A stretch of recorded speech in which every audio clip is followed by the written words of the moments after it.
You are now tuned in to the Storm Tracker podcast.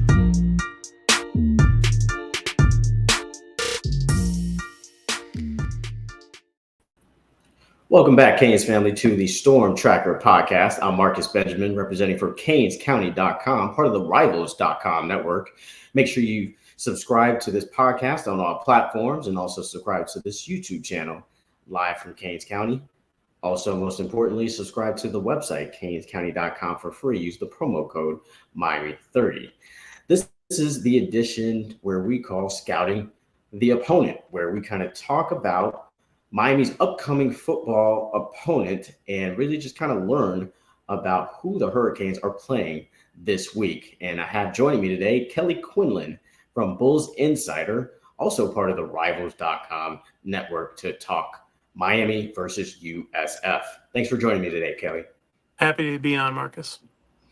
Awesome. So first off, just kind of want to talk about the feel of the program, just kind of the feel of what you've heard from the press conferences this week. There's been a lot of chatter online, social media about, maybe, different accounts that are kind of, talking a little smack here and there about the Hurricanes or the Hurricanes crowd or whatever.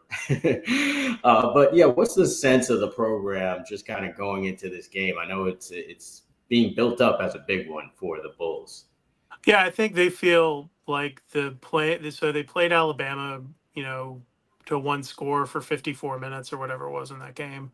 And I think the idea is that they feel like they can play with anyone when their offense is rolling and the defense is playing okay. That's a fair assessment. I think they're pretty good offensively when they're rolling. I think the big question to me this week is, how does USF's defense, kind of slow down Miami and Cam Ward and all that and the offense? And then is Byron Brown able to throw the football and move the ball successfully? He's run really well throughout the season. He just hasn't been consistent, especially on deep shots so far. I think he's like 1 for 9 or something on deep balls this season. So those are the things that, because I think you're going to need to hit a couple of those. I think USF fans have got a little of their swagger back with Golish. Golish has a little swag about him too. That's fun in a different way than like a Willie Taggart or Jim Levitt or some of the, those guys. I think that Golish is just very, like, he was pissed they lost the Alabama game. He felt like they should have won the game. And I think the fans are enjoying that you have a coach like that that's not looking for moral victories or whatever. And they're still in a pretty big rebuild. Like, this was a bad team that he took over, and he has rebuilt it brick by brick, and they're recruiting well, and they brought in some good transfers that's kind of overhauled their defense a lot, especially in the secondary. So I think there's a level of confidence in, with Miami. It's like, do you know what they are? They played probably the worst, one of the top 3 worst teams in the FBS in Ball State. And then, obviously we all know what Florida is right now. It's a dumpster fire. So like, Yeah. it's hard to gauge, right? Like, and they played Alabama well, so maybe that gives them some extra confidence. I don't know. I'm like super curious to see what this game looks like, though. I have no idea what to expect. And obviously, Miami has just been so inconsistent, and these whenever they've been in this opportunity to kind of start to pull away and show that they're back, it just hasn't happened over the last 20-something years. So like, I think a lot of people are waiting for that moment to happen too. And it looks like they have a great team this year. I'm expecting a really interesting game. I would not pick USF to win it right now, but like, I could see it being a very competitive game if they can do those things I mentioned at the top. Yeah, I'm very curious to see how this game will turn out as well. Obviously, it was easy for Miami to get up for Florida for the season opener, but this is going to have a different type of feel because USF is not a ranked team. Obviously, Florida wasn't either, but there's a rivalry there. I don't really say that this is a rivalry by any stretch, even though they're only 4 hours apart, these two teams. But yeah, it'll be very interesting to kind of see how this game plays out, the energy that the Bulls kind of come out with for this game, the energy that will be in the building at Raymond James Stadium from the crowd. I'm curious to see what that will be like. I am traveling up to Tampa, and I will be up in that stadium for the first time for me. So I'm excited to really kind of see what goes down Saturday night. I did want to ask about that Alabama game. You kind of referenced it a couple of times um, at the top of the show here, and also their last win against Southern Miss. Now, first, Alabama, I think everybody kind of knows that USF played them tough again for the second year in a row. It's not like USF snuck up on Bama. Bama, I'm pretty sure, was well aware of what happened last year. Yet they were able to still give them a game up to three quarters. And then Alabama was able to pull away. Last week, they, were better offensively. When it came to Southern Miss, obviously a lesser opponent there. But when you watch both games here, especially starting with Alabama, what went right and what went wrong against the Tide? So I think there were two different things that helped them in the Alabama game. One is that they were playing pretty well defensively. They created some opportunities, created turnovers, forced some fumbles. There was a long kick return they gave up where they stripped the ball out. There were a couple of big plays, but the biggest thing that really helped them in that game was I think there were like 8 holding penalties on Alabama's offensive line that wiped out a bunch of big plays for them. And there were kind of some of them were blatant, some of them were more borderline, but a lot of that's I've noticed in the however many games I've watched this year, that there's a real emphasis seems to be on holding calls this year from the officials in a lot of the games I've watched. There's been a lot of borderline calls where people have been pancaked and it's been called a hold or whatever on the edge by somebody. There's been a lot of that kind of taking away some big plays. So that helped them out a lot, put Bama behind the sticks quite a bit. And that was Bama's fault. They had self-inflicted wounds there. And then, the offense, the biggest thing that killed them in that game was Byron Brown just was struggling to throw the football. Mm. And he had several open opportunities at scores. They got bottled up in the red zone and had to kick field goals. And that's how the game stayed close. At the end of the day, though, they just kind of gave up the rope at the end, and in the final 6 minutes of the game, got blown out, gave up 3 long scores that were just bad effort plays and stuff. So I think that came into it. Then they were hung over going into the Southern Miss game. The Southern Miss game, they were down 14-0, and outscored them 49-10 or something the rest of the game. Shut them down totally. So they've been good at creating turnovers, wreaking some havoc. They got after the quarterback in the Alabama game. They got after the guy at Southern Miss. I think that's been a big area of improvement for them this year. And if the defense plays well, Golish's offense with the tempo and everything can move the ball. They have 3 really good running backs. So, sometimes they could even get to a 4 deep situation. With the way Byron Brown plays, he's kind of like a running back there. So, the trio of Naquan Wright, Kelly Joyner, and Teron Keith has been really, really big for them. I think the biggest thing they were kind of looking for is whoever the go-to guy is at the outside receiver position. I'm not sure that that's there yet. Sean Atkins, their slot's really good. So I think that they have a good offense. They have a good game plan. Golish is from that Josh Heupel tree where they're very good at finding ways to get their playmakers in space to have one-on-one matchups. And how does Miami deal with that? Are they able to get to Byron Brown? Are they able to slow down that running game? That's what this will come down to, I think, a lot for Miami as well. Yeah, I think anybody who kind of knows a little bit about USF knows about Byron Brown. I think this quarterback is probably one of the more dynamic quarterbacks in the country, just with his running ability.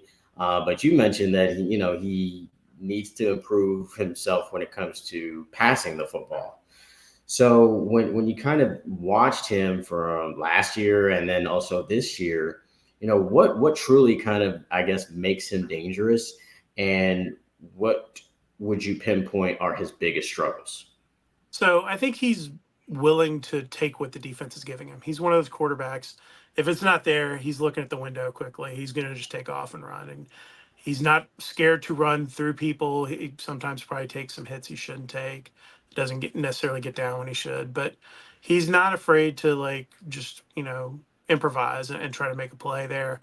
I think he throws the ball in the first that on the screens and also in that first 10-yard window really well as most quarterbacks in the country. He gets in a little trouble as it gets down the field in the numbers, and then on the deep throws, he's been really struggling this year. They only have, I think, one true deep shot that they've connected on this year. I think he's 1 for 9 this year on those. So you'd like to see that get a little better. Those are obviously the NFL level throws.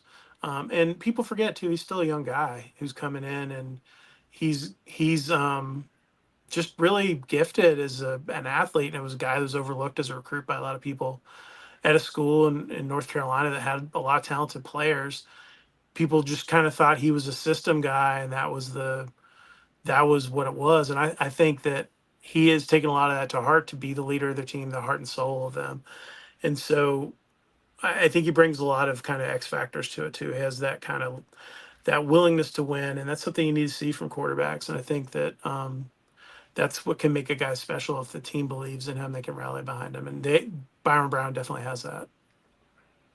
Awesome. Sounds like you're talking about Cam Ward a little bit, the way that you described Byron Brown when it comes to leadership and the players really kind of buying in. That's something that Cam Ward has really kind of, had, I guess, once he stepped on campus and became a Miami Hurricane. He really kind of stepped into this leadership role for them. And that, of course, is important at the quarterback position. Now, last year, I want to tell you, Kelly, I covered the USF bowl game last Yeah, year. you're at the Boca Bowl. I saw you there. Right. And it was an experience, I could say, just because with the amount of plays that It's USF insane. Yeah. ran, it was just unbelievable. Just the amount of plays that they ran. Of course, it was a blowout win for the Bulls on that day. Very good performance by them, but I was absolutely exhausted during that game. It felt like there was a rain delay, like it felt like there was some kind of lightning delay for this game, because I want to say that game was probably close to maybe 4.5 hours. That's what it felt. It was brutal. And a lot of their games were like that last year, that where they're running 90 plays or something, and it's like, oh my god, like this is so long. The Western Kentucky game, this opened their season, they lost up at Western Kentucky last year. I went and covered that game. It was like the longest college football game that I've ever been to that didn't have a weather delay, including like I've covered games with multiple overtimes and all that stuff. Right. And like it was just, I mean, there's probably 200 plays in that game or something. Like it was totally insane. Yeah. And he does not pump the brakes that much. A lot of coaches try to slow things down or change gears or whatever, and he is not about that. He wants to run, and you see it too. He worked for Josh Heupel, Tennessee last week. They beat the tar out of Kent State, maybe it was. Yeah. Forget what it was. And it was like whatever it was, 65-0 at the half, whatever the score. Yeah. It was That's something insane. Yeah, and like they didn't. I don't think they shortened the quarters either or something after halftime. Like, and they like had an onside kick, and they're up 30-0 an onside kick because that was a check down look, I guess, where they just automatically onside kicked. And like, that's what his background is. He's like, they're going to be relentless, and so sometimes it works, sometimes it doesn't. The biggest thing it can do in a negative way is at times it puts a lot of pressure on your defense. If you go 3 and out. And so right. that's the struggle with it. And there were a few times where I would have liked to maybe see him pull back a little. But I understand this is what USF football is about. And we're going to play like this. And our guys are trained like that. And we're going to sub and do all that on defense to make it up. And now that they have a little bit of depth on defense, I think it's working out better for them. I'm not sure. I haven't looked at their pace of play this year in comparison to last year. Everyone's down a little bit just from the clock changes. Yeah. I've noticed maybe like 3 to 4 less possessions per game so far in the games I've covered. But, they've been pretty good. And, they're a challenge, and they're definitely not, this ain't Jeff Scott's USF or whatever. Right. They ran 87 plays at Southern Miss last week. So Yeah. that's a lot for right now. That's as high as I've probably seen this year. Yeah, I'm sure you're exhausted kind of watching that, and I'm sure both you and I will be exhausted by the end of the night when it all is said and done with these two schools. But just do you see this up-tempo offense really benefiting the Bulls? I guess you could say. have you seen it really kind of wear teams down? And I guess what I'm asking is like, if a team were to combat that, I would guess that they would have to establish a running game, so they can kind of grind it out and eat up clock and everything like that. Do you find that's kind of the way to beat the Bulls? I think it is an effective way to counter them, but you have to be consistent and being able to drive the football. And a lot of these teams that I've seen over the years that go at turbo, basically as we call it, like um, the coaches can sometimes get frustrated by that if a team holds the football for a long time, and Yeah, then they take deep shot stuff. I haven't seen Golish do that as much. He's been more willing to establish the run game. And the one thing I think that does make them a little different is they do try to run the football, even with that tempo. A lot of the teams that run tempo, it's 50-50, throw the football, or sometimes even more throwing the football a little bit more. And he is very set on establishing the run and using the RPO game and all that stuff. So I think it just depends on the tempo of the game. And like if you give up a long touchdown drive to Miami, say on Saturday, 11 plays, 75 yards, whatever it is, right? And they take up 4 minutes. Um, it's tough to go out and throw a three and out on top of that. And that's what you got to avoid. And they've been pretty good at that this year. I ran 82 plays at Bama, 2 weeks ago. And ran whatever said 87 or whatever last week. They're getting their plays in against everybody. So clearly it's sure. working so far. And they do a good job too of mixing the screen game in and trying to control things while still being fast. And I think that he's starting to get a little more of a feel, I think, too, for what works for his team and the defense. And yeah, but it's definitely something I'd be cognizant of if I'm Alex Golish going into this game. Like, you got to not have your defense on the field for most of the game. You got to be, if you're not consistently running the football, maybe you pull it back a little bit. But we'll see. I'm very curious to see what these two teams look like. I'm curious to see if Miami's what we thought they were or what people are projecting going into the season, and if USF is leveled up or not. This is a good time. I mean, if they beat Miami, they jump into the top 25, and they're in a position to maybe get into the playoff if they can run the table in the AAC. For Miami, you're positioning yourself to be a top 10 team, so it's a huge challenge. Going through the rest of the season, can Miami take care of business and prove a lot of the doubters that they've had for a long time wrong?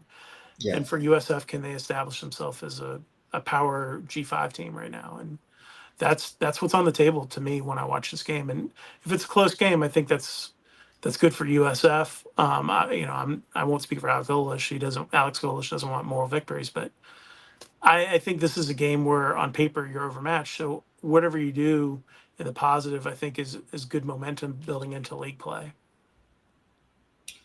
Yeah, absolutely. I think this game you will see who is really real here. If that Alabama game was a fluke or not, or if Miami's first three games are indeed a soft schedule. If they struggle against USF on the road, we'll find out Saturday night. Wanted to get your opinion on the playmakers that USF has as well. Obviously, with a fast-paced offense, you assume that there's kind of some fast players as well that can get out and in space and make plays. Who are some of those players that Miami should be concerned with going into Saturday? I touched on a couple of them earlier. The three running backs last week, they ran for like 300 something yards. I can't remember the exact number right now, but it was like 170 of the yards or more were non-contact yards before contact. They Wow. had like three long touchdowns where guys just cut and were untouched. And it's the Kelly Joyner, Teron Keith, and Naquan Wright, who came from Florida.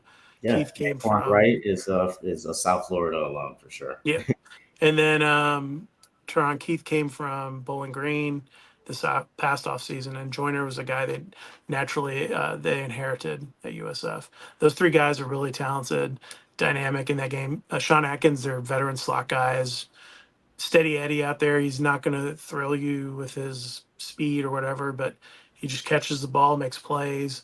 Ironically, he had a drop in the I think it was the Alabama game that was kind of a costly play, but he's been very consistent for them. they're still figuring out the outside receiver things. On the defense, they've had quite a few guys that have really stepped up. Mac Harris is at linebacker has really stepped up and been big. We'll see about Jalen Schuler if he's back this week or not. I'm not sure. The other linebacker, he's been out the last 2 games.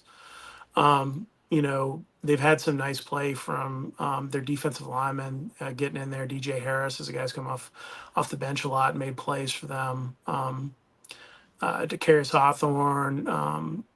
There's just a bunch of different guys, but their corners have really impressed me. Deshaun Rucker and Brent Austin, who are 2 transfer guys they brought in.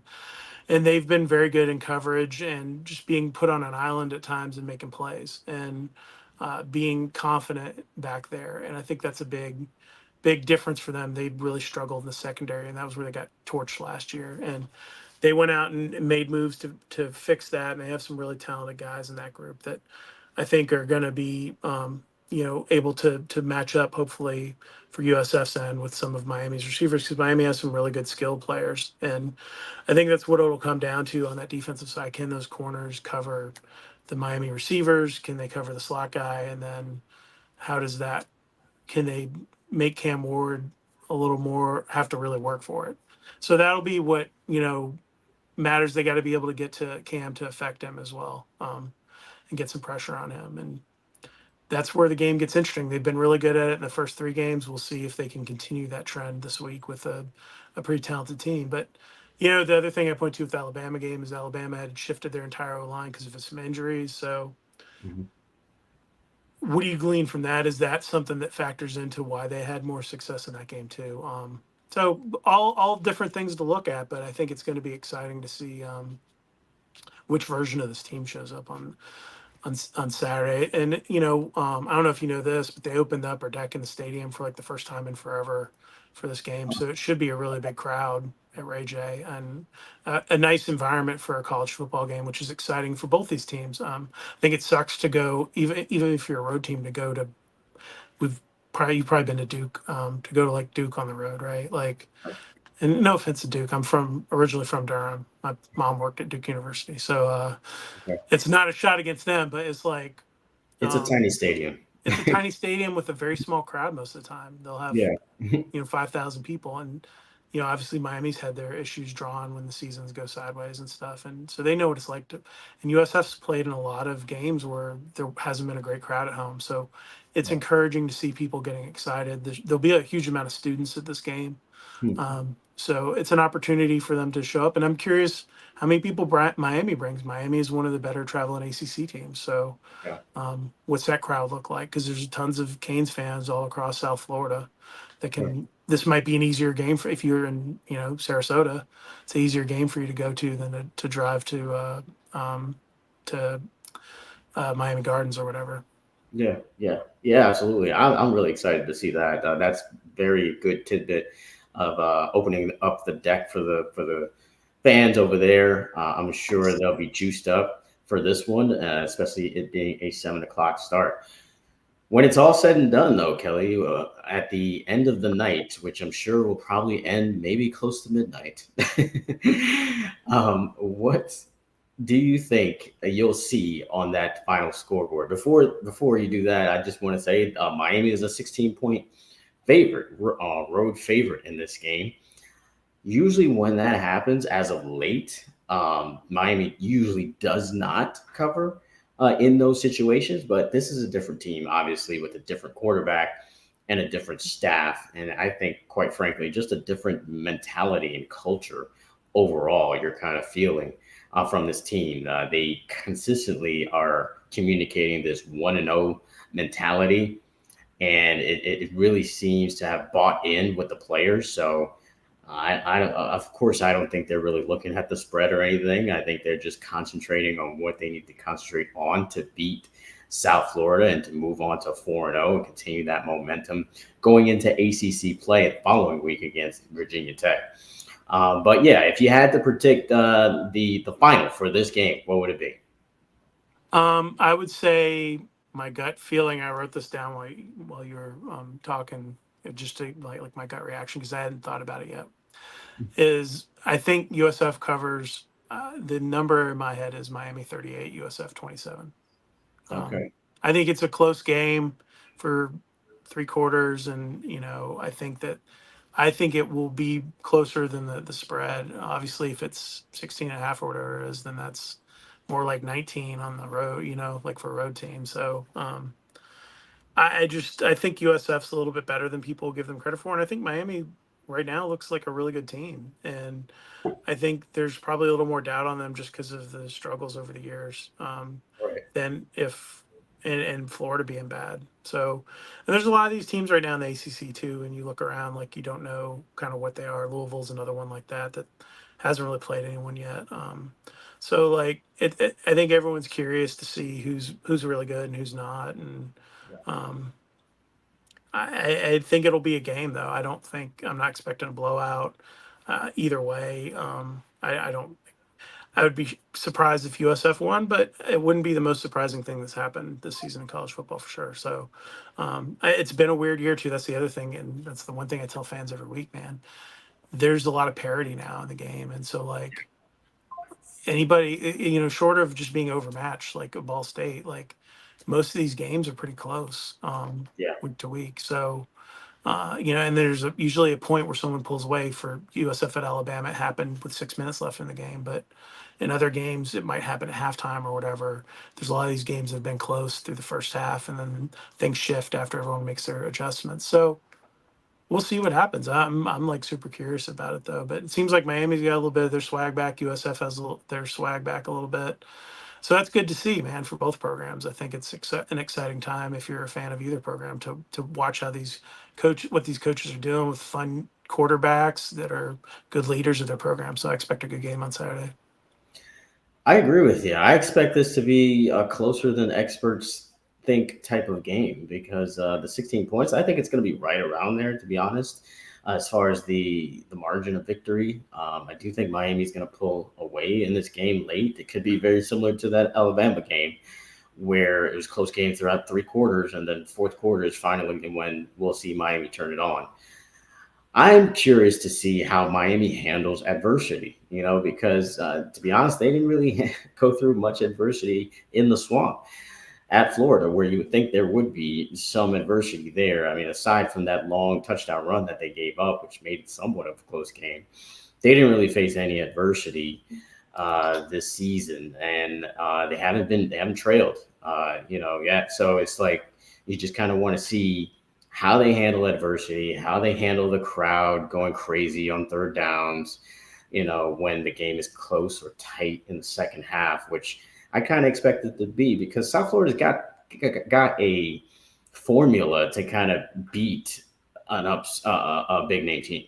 Miami ranked 8th in the country. I think they have the blueprint, I guess you could say, to beat a big name team with the high tempo offense, controlling the ball with the running game. The other factor would be just the run defense. Can they, stop the run? And if you have those 3 things, I mean, you pretty much have a formula to upset anybody. So it'll be really interesting to see if they can execute on those phases and if Miami can handle the adversity. But I do think Miami kind of pulls away late. I say it's a 38-21 type of game. I do expect USF to get on the board. I wouldn't be surprised if they held the lead. I wouldn't be surprised if they held the lead at half, to be honest. Just because there's just a lot that Miami will have to kind of deal with as far as their offense is concerned with the high tempo and the running game. So we'll circle back maybe and see how we did. Kelly Quinlan, for those that know, also covers Georgia Tech. So Kelly and I will meet again once. Was that in November? Is that when that was? Yeah, it's sometime in November. I think it's maybe the 3rd to last game of the season. So we'll circle back again for another edition of Scouting the Opponent. Thanks for joining me today, man. I really appreciate you taking the time just to talk a little football with this game coming up Saturday night. I appreciate you. Thanks, Marcus, for having me. No problem. Once again, Kelly Quinlan joining me from bullsinsider.com, also part of the rivals.com network. That's going to wrap it up for the Storm Tracker podcast. I am Marcus Benjamin, publisher of CanesCounty.com. Make sure you subscribe to the website. Use the promo code Miami30 for the first 30 days for free. Also subscribe to this YouTube channel, live from Canes County, and also subscribe to this podcast on all platforms. Until the next episode.